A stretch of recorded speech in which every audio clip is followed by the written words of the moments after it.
Stuart Lewis, CEO and co-founder of a business called Restless. So we're a digital platform and community for people aged between 50 and 70.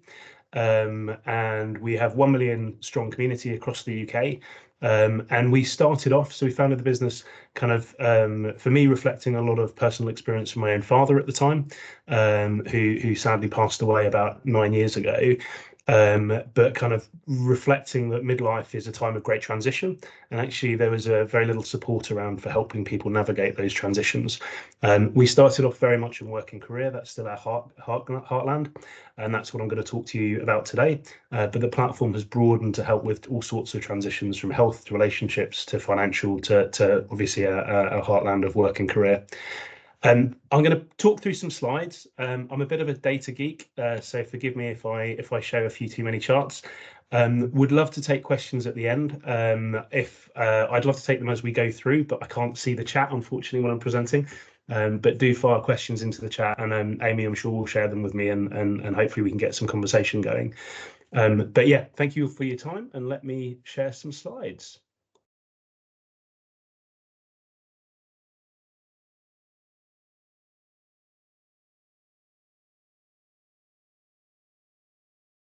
Can everyone see my screen? Yeah. That's it.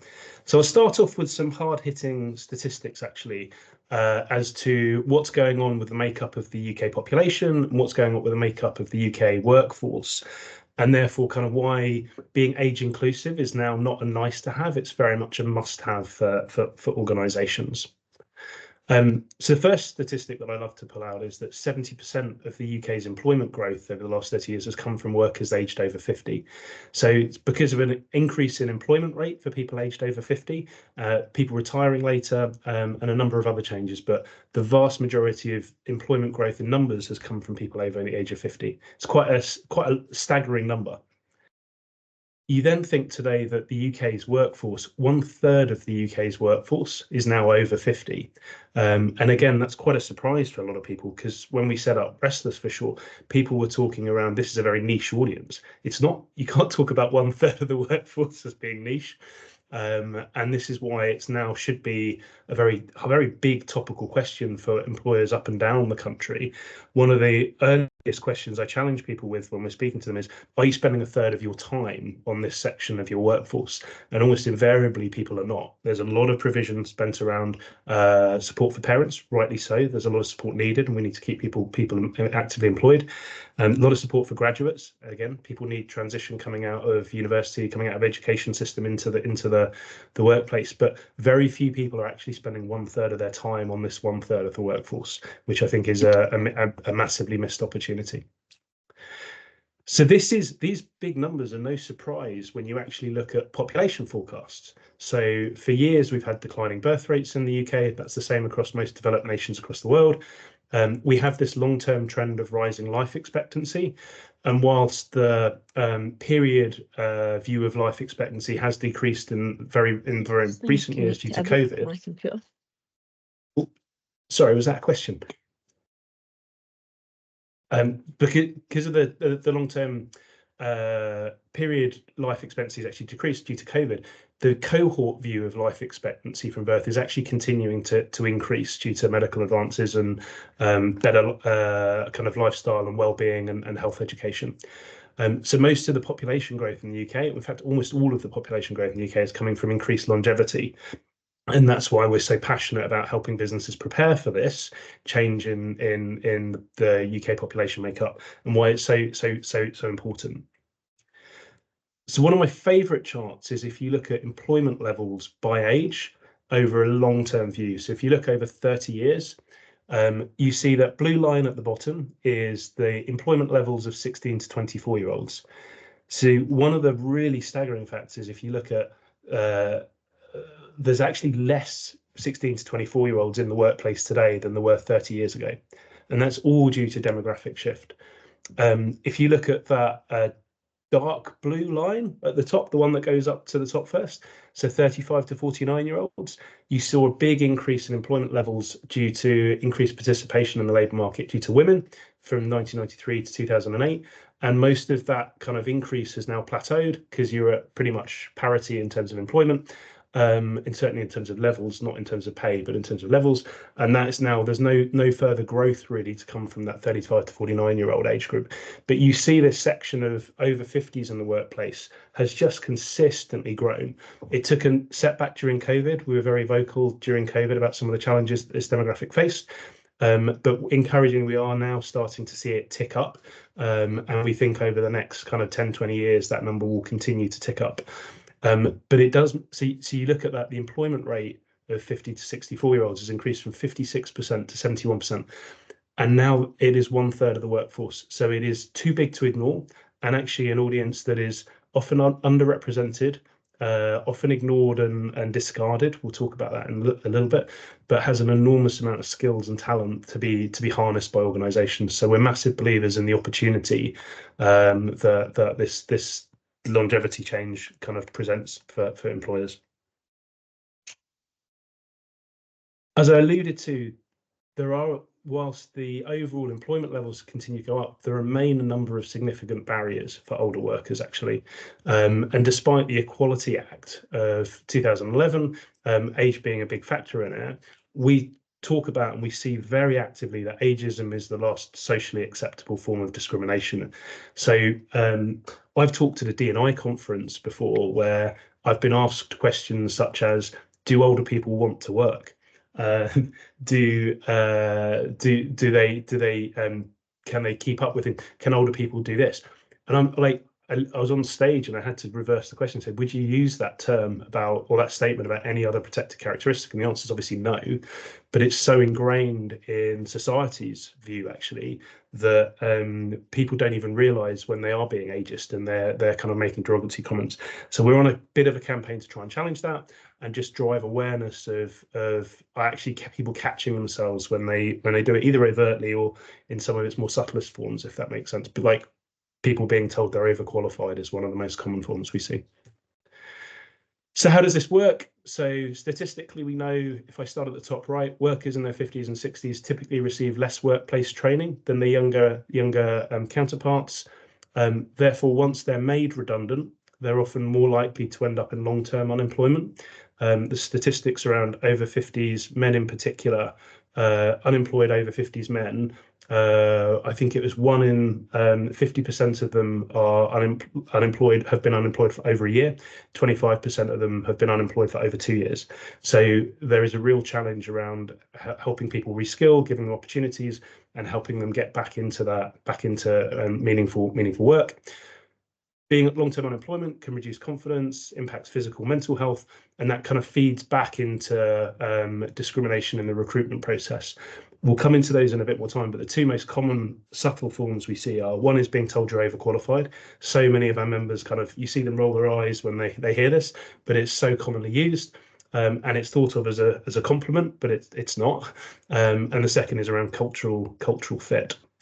I think, interestingly, one of the things that I have observed and why ageism is not inclusivity is not higher up the boardroom agenda is, if you think about the link between age and hierarchy, we're great at respecting age when it's followed a linear career path to the top, like most senior politicians will be in their 50s, 60s, 70s. Most FTSE 100 CEOs will be in their 50s, 60s, 70s. But what happens to everyone when that's less than 1% of the population, what happens to everyone else?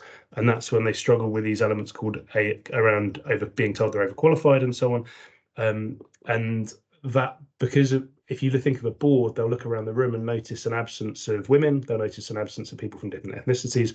They don't notice an absence of people in their 50s or 60s. So therefore, they don't often think the problem is as big as it is.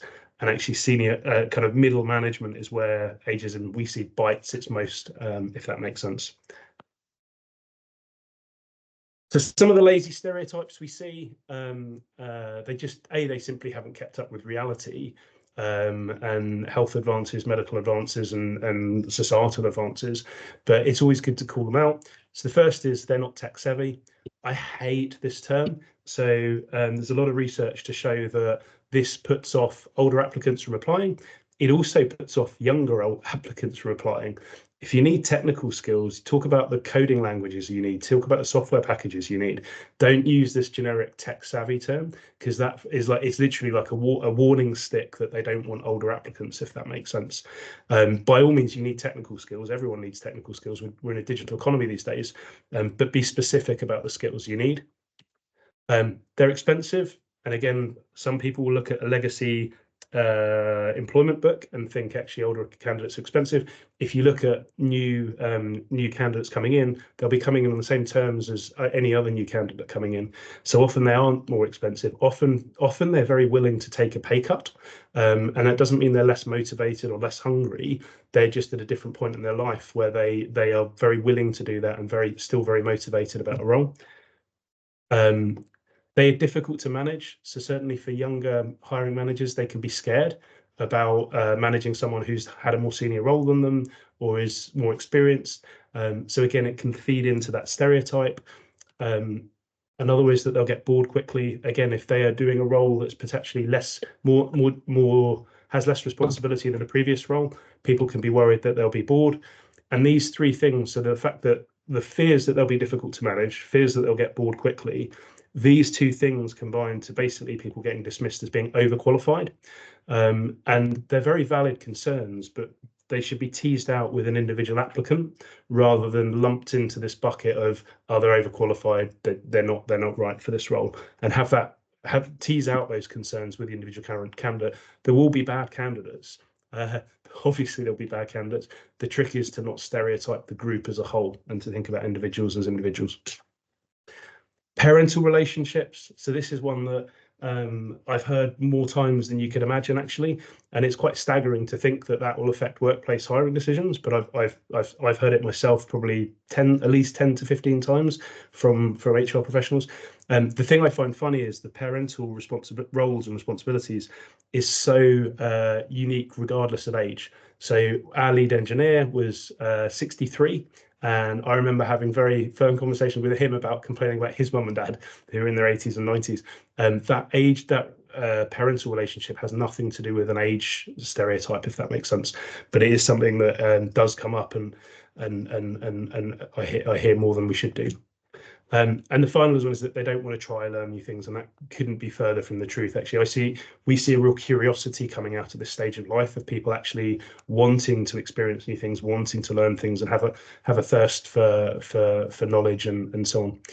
And I guess the reason for calling these out is because I have been guilty myself in the past of thinking about people in terms of being overqualified, or thinking about terms around tech savvy, calling them out just as a little kind of a heads up that actually to challenge some of the internal views that we all might have, to when you see these things or you're thinking these things, actually probe a little bit deeper and pick at what is the underlying concern, and is that a specific thing with this candidate. There's some interesting statistics around how age amplifies and integrates with other inequalities. If I take gender, for example, on the right, you look at the median full-time salary pay gap. You see the pay gap between men and women really open up in our 30s, which is the time when most parental pairs will have children.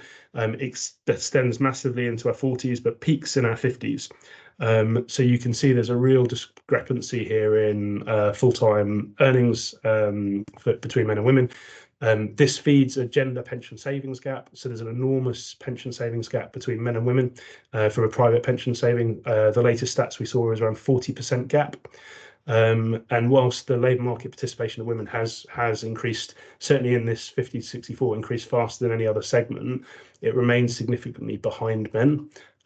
So there is this one of the most common words we've heard from our members, from our female members, is that they said they feel invisible, and that is must be a very difficult emotion, very difficult feeling to deal with, actually. No one wants to be invisible, and there's more to be done, and it's important to think about how the interactions of age, gender and ethnicity and other inequalities can kind of combine together, if that makes sense. I talked a little bit around the curse of the overqualified, but what you see here with my very terrible diagram is a kind of a population graph of the UK. So you see in the time gone by, this would have been far more of a pyramid, which matches that green kind of what I've crudely labeled as the hierarchy pyramid of organizations. The pyramid is now more of a gherkin. And what happens to people who are transitioned beyond peak role? So when we know that earnings peak in our 40s on average in the UK. I wish I'd known that in my 20s. I'd have put more in my pensions. But earnings peak in our 40s and then decline in our 50s and decline in our 60s on average. So that implies that the vast majority of people who aren't going to be FTSE 100 CEOs are transitioning into roles with slightly less responsibility, or making a very proactive change to chase a career they really want, and that they've always potentially always wanted to, but without chasing the money.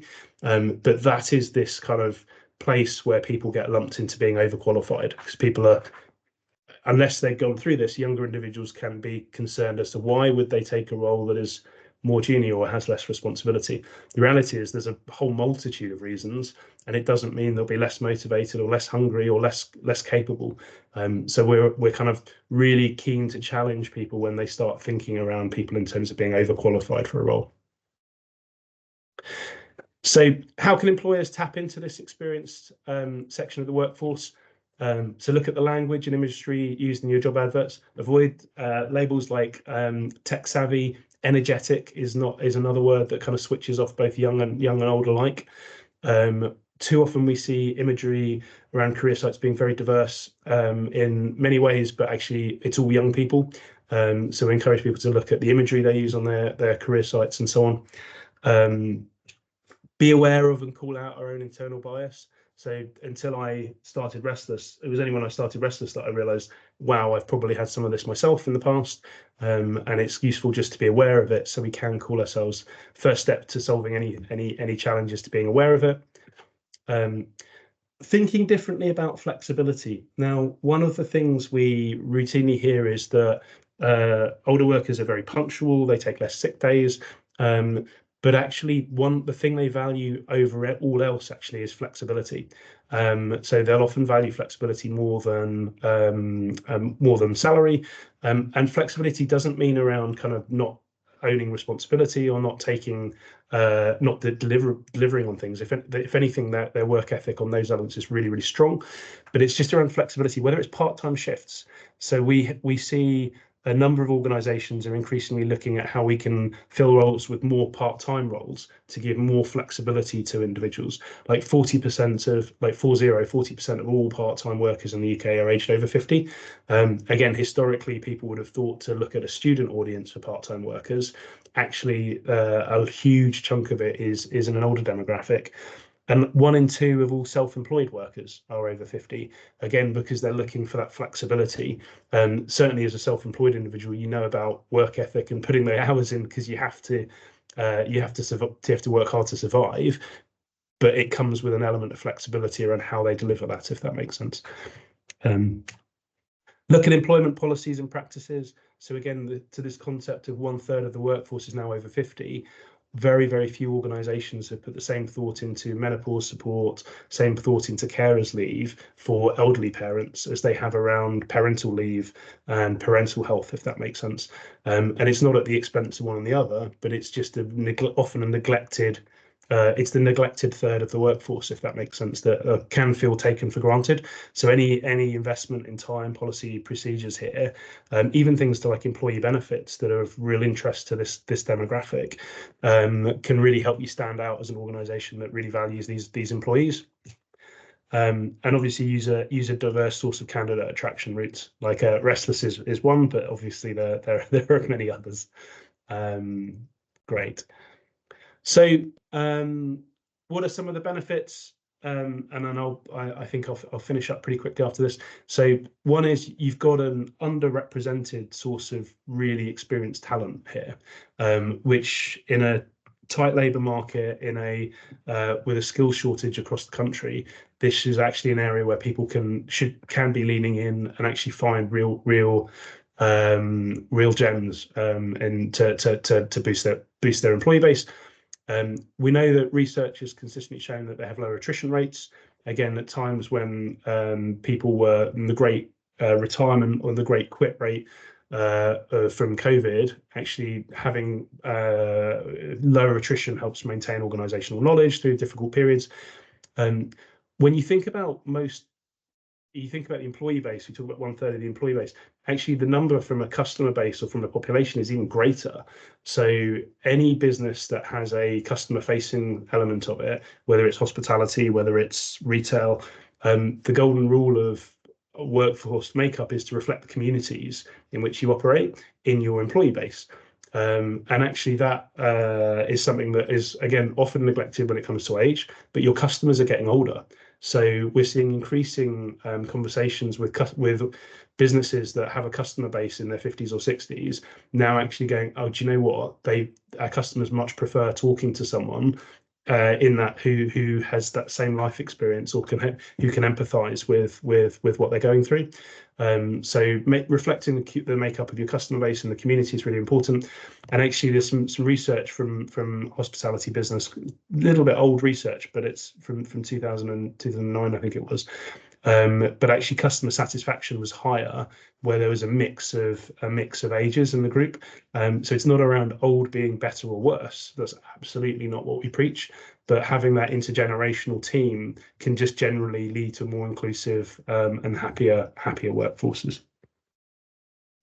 And that's it. So let me shrink my screen, assuming I can, and then I will open up for questions.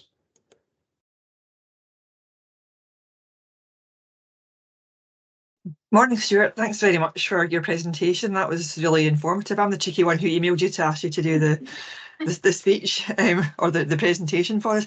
I've got a question for you, actually. You mentioned the Great Resign after COVID, which I think has actually impacted, some of our member companies as well. Is there any evidence of that group looking now after a couple of years thinking, actually, I'm a bit fed up, I'd quite like to go back to work? And if so, how would our employers attract them? Yeah, so there certainly is. There's a few. If you think about COVID made all of us kind of appreciate life and reflect on what's important to us from a work life perspective. But at the time, inflation was under control. Financial markets were quite strong, so pensions were quite well stocked. And everything felt a little bit more, interest rates were low and everything felt a bit more under control. Fast forward 3 years, financially, a lot of those assumptions have completely inverted. So inflation has been high, which is a concern for anyone who's left the workforce. But also we see time and time again, people often look forward to retirement as almost like a cliff edge, and they're desperate to get there. And then when they get there, they kind of realize, it's not quite what I thought it was. And it can actually be quite unsettling for many people. Like, we often forget how much of our social network comes from the workplace, for example. So suddenly being excluded from that, if you haven't planned for it for the last 5 years, embedding yourself in community and so on and so forth, it can be quite an abrupt change, if that makes sense. And what we're typically seeing more and more is people taking a glide into retirement. So hence the more people will opt for part-time work as they get into later life, rather than actually a kind of a cold turkey stop, if that makes sense. So how to attract them back? I think all the same things. So thinking about the language we're using in job adverts, actually thinking about targeting ex-employees, thinking about targeting retirement groups. So sometimes there's like pension alumni and so on, depending on organisations and so on. I know Stuart Lewis have had a couple of really high-profile campaigns to go back to their previous employees, so the retired employees, to try and get them in to help support around seasonal peaks and troughs and other elements, if that makes sense. But yeah, just there's definitely an opportunity there. It'll be what I say. Thank you. Do we have any other questions? Feel free just to pop your mic off. And yeah, I'll have a question, please, Stuart, if that's okay. So I work in renewable energy, which is quite a new industry, and say we've got 50 direct employees. We don't have any over 50 actually, and we never get any applying. And it seems to be the thought, and I take on